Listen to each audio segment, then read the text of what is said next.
Alright guys, Dominic here for KitGuru, and today we are checking out what I think is one of the most interesting pre-built PCs we've had on the channel over the last few years. It's targeting the £999 price point, yet it comes with a 6-core Zen 4 CPU, RX 6700 graphics, 32GB of DDR5 memory, and a 750 watt 80 plus gold power supply. I'm talking about the PCSpecialist Topaz Spark system, and on paper it sounds absolutely fantastic. So today we're going to put this system through its paces, take a look at the spec in detail before we go on to the benchmarks, and see whether or not this system is just too good to be true.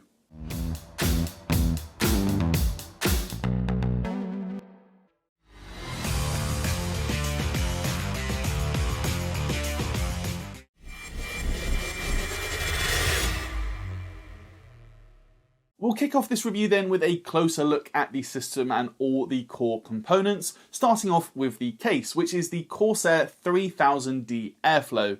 Now, we've not actually reviewed this one on the channel, but it's a pretty affordable, compact mid-tower chassis with a tempered glass side panel and a vented front panel, so we have no concerns about airflow. PCSpecialist has actually fitted two 120mm fans in the front, acting as intakes, and there's also a single 120mm in the back of the case, which is the exhaust fan, though this is assisted by the 120mm fan on the CPU air cooler. On the topic of the CPU then, this is actually a new one to KitGuru, as this is AMD's Ryzen 5 7500F. This is essentially a Ryzen 5 7600 or 7600X, just with slightly shaved down clock speeds, and it doesn't have integrated graphics either. So that does mean this is a Zen 4 CPU with 6 cores and 12 threads. In the system we have here, the 7500F is being cooled by an own brand PCSpecialist air cooler. However, for any final retail purchases, PCSpecialist did tell us that just due to stock reasons, they've had to swap this out for the Deepcool AG400. However, both are very similar 120mm 4 heat pipe tower coolers, so I have absolutely no concerns there, and the Deepcool one will actually add an RGB fan. Moving on though, and paired with that CPU, we find 32GB of Corsair Vengeance DDR5 memory running at 6000 mega transfers. It has to be said here that the timings of this memory kit are not the tightest, as it's a CL40 kit. That being said, 32GB at this price point I think is an absolutely fantastic addition and will last you well into the future. I'd even say it's overkill, but when we were speaking to PCSpecialist about this system, they said they could chuck in 32GB for basically the same price as a 16GB kit, so why not? I mean, it's a fantastic addition. Providing the graphical grunt then, we have the RX 6700. In this particular instance, we have the Sapphire Pulse model. Now, the 6700 is not the same thing as the 6700 XT, as it actually has fewer cores and only 10GB of GDDR6 memory. However, I am still expecting it to do a very solid job when we come to our gaming benchmarks later on in this video. All of that hardware then is plugged into the Asus B650 Plus motherboard, and while we haven't reviewed this one on the channel, it didn't give me any problems throughout all of my testing. Taking a quick look into the BIOS as well shows that most things have been left on auto, though XMP is enabled and so is resizable bar, so that is good to see. The only thing I would point out with this motherboard is that it didn't ship to me on the absolute latest BIOS revision, as there was one newer BIOS at the time that this system shipped.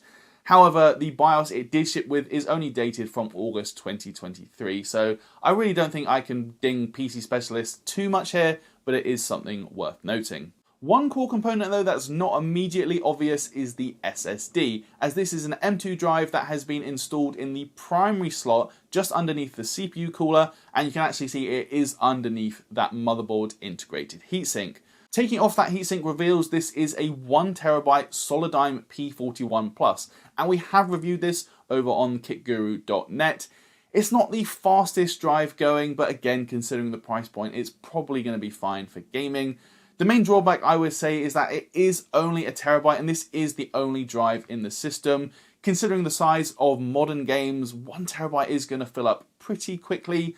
The good news is though, there is actually a spare PCIe Gen 4 M.2 slot directly below the graphics card, and this is easily accessible. So if you do want to add in more storage down the line, then that will be a drop-in upgrade. Moving round to the back of the case then, we can take a look at the power supply, which, as I have it here, is actually a Corsair 750 watt TXM unit, but PC Specialist is actually upgrading this to the RM750E for any retail purchases, and that's simply due to stock reasons.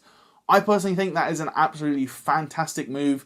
The 750 watt TXM unit was pretty good to begin with, but the RM750E is even better. PC Specialist is clearly not skimping on the power supply for this build.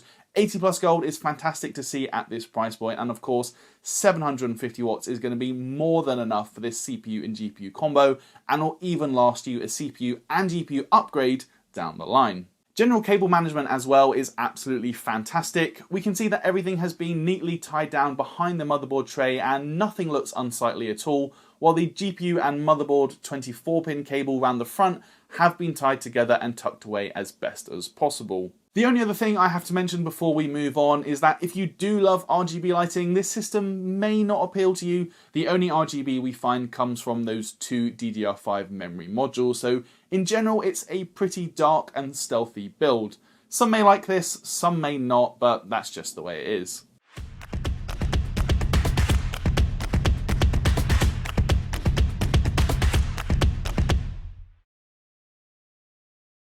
It's time to move on to our testing now, and before we dive into the benchmarks, it is worth taking a quick look at general CPU and GPU behaviour, especially interesting as we've not actually got our hands on the 7500F before.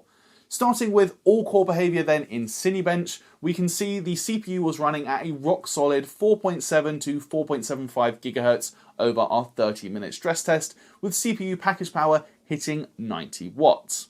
In games, the CPU actually ran even faster, up to around 5 GHz, but with lower package power at 64 watts. The GPU meanwhile was operating just below 2.6 GHz, with fan speed hovering around the 1000 RPM mark. Just before we do dive into the benchmarks themselves then, it is worth saying there are going to be a few different comparisons here. I've taken some data from Leo's CPU reviews, for instance, and some other data from my own GPU reviews, but everything is going to be clearly labelled on screen so you know exactly what each system is being compared to. And if you want to get a full breakdown of all of the different test system specs, then head over to the written article, which is on KitGuruTech. Starting off our benchmarks then with the Cinebench multi-core score. Despite a clock speed deficit, the Ryzen 5 7500F is actually performing very similarly to the Ryzen 5 7600X that Leo tested as part of his Ryzen 5 5600X 3D review. That is a very good thing for the PC Specialist Topaz Spark though. Everything is functioning as it should, and we're getting 6 Zen 4 cores to really crunch through the workload. The single core result though does drop back slightly, which does make sense as the 7500F runs about 300 MHz slower than the 7600X for single core workloads, though it is still a clear upgrade from a Zen 3 CPU like the 5600X. As for memory bandwidth, the Corsair kit may not have particularly tight timings, but its read and write scores are almost identical to the G-Skill kit that Leo used with his Ryzen 5 7600X, so we can have absolutely no complaints. PC Mark 10 is next, and for this one I've actually compared the Topaz Spark to the Magnus Spark, which was another PC Specialist unit I reviewed last year that was also priced at £999. It's really good to see clear improvements across the board here, with a 15% increase to the overall score, despite both systems being launched at the same price point, so progress has been made. As for the GPU then, where we're looking at 3D Mark TimeSpice scores, the RX 6700 is about 1,500 points below the 6700 XT, but it is comfortably faster than the 6650 XT and even further ahead of the RX 5700 XT, so it does look like a very solid option in this £999 PC, though we will be looking at the gaming benchmarks very shortly. The final component to look at then is the SSD, and by modern standards, it is not the fastest. We're talking about reads of about 4 GB per second and writes just below 3 GB per second. It'll be more than adequate for gaming, but considering we're now in the age of Gen 5 SSDs, this is probably the most obvious corner that's been cut to hit the price point. Moving on to what we're all here for though, and that is the game benchmarks. Here I tested at 1080p and 1440p. Usually we exclusively test using ultra or maximum image quality settings. However, I did things a little bit differently for this one, and I actually tested using both ultra presets and the high preset. After all, it's a £999 PC, and it may not be able to fully max out the latest AAA titles at say 1440p with such high image quality settings, but if you are happy to dial them back maybe just to the high preset, it's time to see what this system can do. Starting off with Cyberpunk 2077 then, and the new 2.0 update. At 1080p, the Topaz Spark delivers well over 70 FPS regardless of the settings used, though at 1440p we did have to drop to the high preset to ensure we hit 50 FPS, but I think that's still a great result in one of the best looking games currently on the market. F123 though is much less demanding, and we hit 83 FPS at 1080p Ultra, or you can boost frame rates up to 136 by using high settings. Likewise, at 1440p you still get 71 FPS at Ultra or 106 FPS at high, so this is very playable. Forza Horizon 5 is actually even easier to run, as fully maxed out the Topaz Spark can hit 102 FPS at 1080p or 83 FPS at 1440p, so you won't even need to drop settings for a smooth experience. The same goes for Horizon Zero Dawn. This one is a bit older now, but it still looks great in my opinion and plays very nicely with this all AMD system. Maxed out at 1440p we got 83 FPS on average, so we can have no complaints. Now, The Last of Us Part 1 is much more demanding though. 60 FPS is still possible at 1080p Ultra settings, or you can go for high and get 87 FPS. You will want to stick with the high preset at 1440p though, where it still came in just below 60 FPS. The same also goes for Ratchet & Clank. The RX 6700 can do 1080p max settings absolutely no problem, but it does suffer slightly at 1440p, in which case you'd want to drop down to the high preset.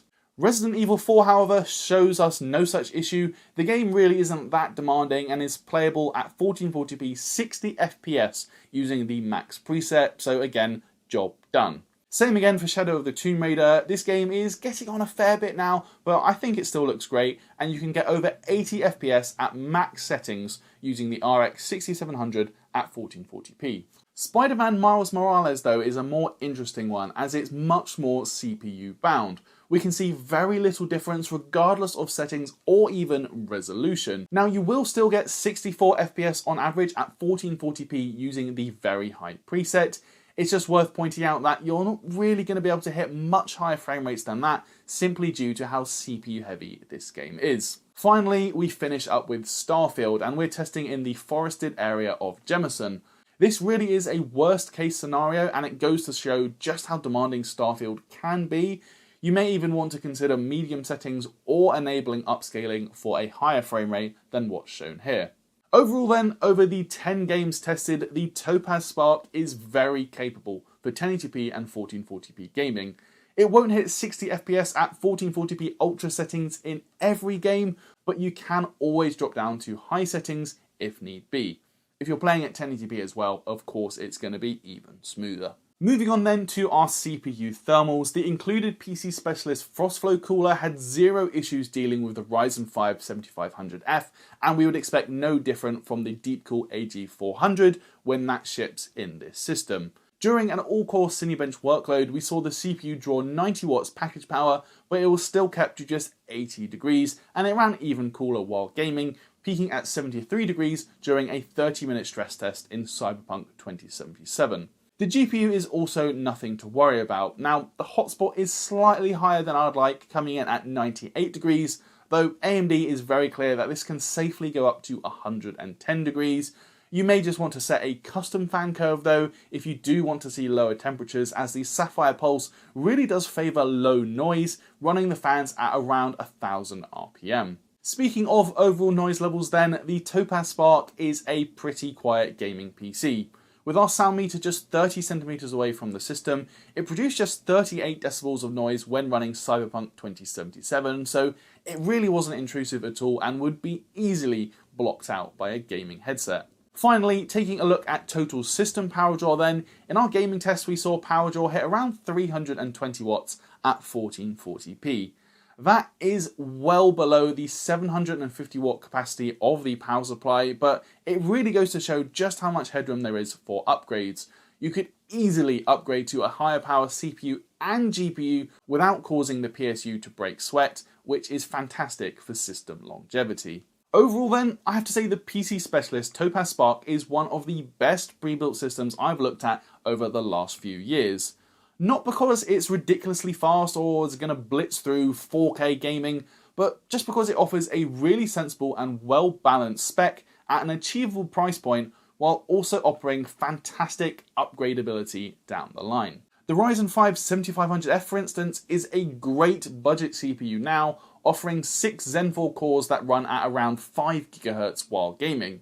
Thanks to the AM5 platform though and the B650 motherboard used here, we know AMD is committed to supporting the platform with new releases up to 2026, so it would be a drop-in upgrade for a new Zen 6 CPU or whatever they're calling them in a few years' time. That's only bolstered by the fact we also get 32GB of DDR5 memory. Admittedly, not with the tightest of timings, but I still think it's a fantastic inclusion at this price point and should last you well into the future and pair nicely with any CPU upgrade. The RX 6700 as well is in a pretty similar position.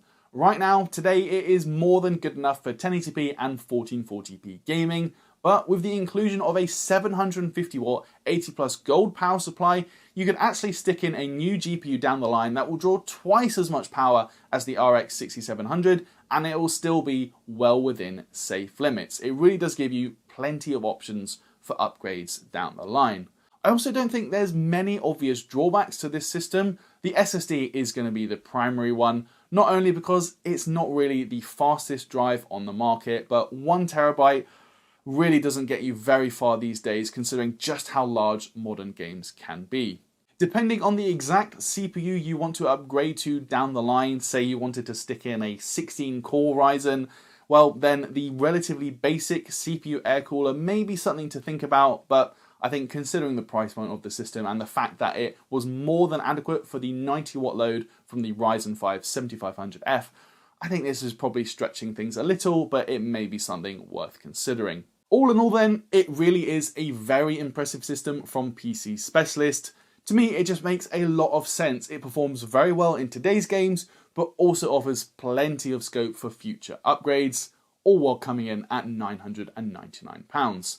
The cherry on the cake is that I actually spec'd out a very similar system to this on PC Part Picker. It's not an exact match as the CPU and GPU are hard to find standalone, but even then, the price was actually slightly higher to build it for yourself. So considering the fact that PCSpecialist is going to build it, ship it to you and cover it with warranty, all for less than you could do for yourself, I don't know man, that to me seems like a bit of a no-brainer and leaves me feeling pretty darn good. Anyway guys, that is going to do it for this video. If you liked it, please do toss me a thumbs up, and as always, let me know your thoughts on this pre-built down in the comments below. Please do subscribe if you haven't already and ding that notification bell so you don't miss when we upload a new video. And if you want to carry over the conversation, why not come over to our Discord server, which is linked in the description. While there, you can also check out links to our merch store if you want to pick up a brand new t-shirt to help support us. And if you're feeling particularly generous, you could even consider backing us on Patreon. That's it for this one though guys. I'm Dominic for KitGuru, and I'll see you in the next video.